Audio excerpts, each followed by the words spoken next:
müdiriyyət möhtərəm Ay Babanın xidmətindəyim. Müştərilərin hamısı çox xoş gəlib, abi dərmanıdır, çox qəşəhdir.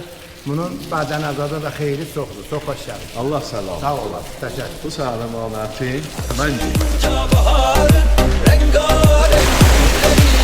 Başka eser rüzgar geceleri karanlık çöktürecek üstüne dertleri o zaman anlarsın kaybettiğini açınca baharı rengarenk gülleri.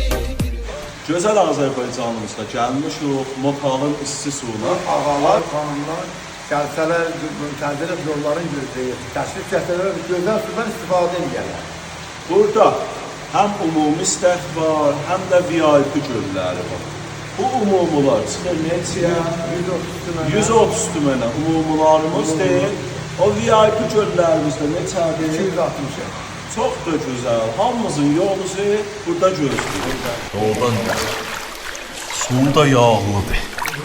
Bu yağlı su görsən, gümüşzad əlində olsa tez qəraldar.